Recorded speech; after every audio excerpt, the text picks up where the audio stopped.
বিসমিল্লাহির রহমানির রহিম। আসসালামু আলাইকুম রহমতুল্লাহি ওয়া বারাকাতুহু। আজকে আমরা যে টপিকটা নিয়ে কথা বলবো তা হলো গাইবীভাবে আপনার টাকা আসবে কীভাবে, গাইবীভাবে আপনার রিজিক আসবে কীভাবে, ওই ব্যাপারে কথা বলবো। তো আমার চ্যানেলটা এটা নতুন, এটাতে সাবস্ক্রাইব করে নেবেন যাতে নতুন নতুন ভিডিওগুলোর কাছে যেতে পারে। তাহলে শুরু করা যাক। আজকে যে ব্যাপার নিয়ে কথা বলবো তা হলো রিজিক কিভাবে বাড়াবেন, আল্লাহর পক্ষ থেকে আপনাকে রিজিক কিভাবে আসবে। তো আল কোরআনের মধ্যে অনেক সূরা আছে, তার মধ্যে একটা সূরা আছে আল কাউসার, একদম সবার ছোট সূরা। কোরআনের সবচেয়ে ছোট সূরা হলো আল কাউসার, ঠিক আছে?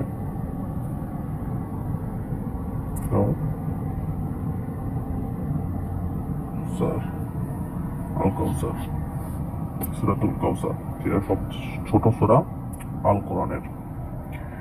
এটা যে কি শক্তি তা আপনারা এই কাজটা করলে বুঝতে পারবেন। এই আমলটা আপনাদের করলে আপনাদের রিজিক, সব দুঃখ কষ্ট দূর হয়ে যাবে ইনশাল্লাহ।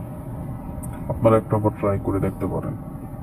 আমার ভিডিও সবসময় আমি ছোট করে বানাই, যদি উপকার পান তাহলে সাবস্ক্রাইব করে নিয়ে নেবেন, শেয়ার করবেন সাথে সাথে, অন্যরাও সাথে সাথে উপকার পেয়ে থাকে।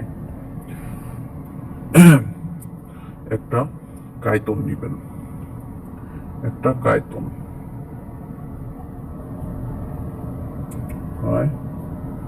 তো একটা কায়তন নিবেন। এটা কায়তন নিয়ে আসরের নামাজের পরে, নামাজ শেষ করে অজুগত অবস্থায় আপনার একটা কাজ করতে হইব। ওইটা হইল আল কাউসার আপনার পড়তে হবে 141 বার, 141 বার, 141 বার পরে যে কায়তনটা নিছেন ওই কায়তনটার মধ্যে একটা গিরা মারবেন। গিরা, গিরা বা গিট্টু যাই বলেন না কেন, গিরা বা গিট্টু যাই বলেন, গিরাই বলেন।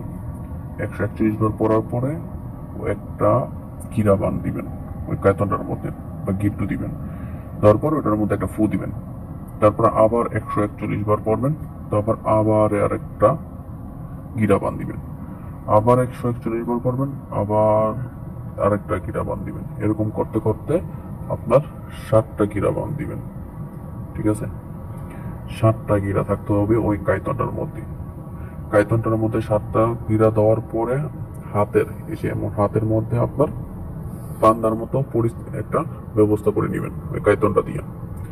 কিন্তু গিরা আপনার 7টার মধ্যেই ফু দিতে হবে 141 বার পরে। তারপর আরেকটা কাজ করতে হবে, যেদিন আপনি এই কাজটা শেষ করবেন, শেষ করার 40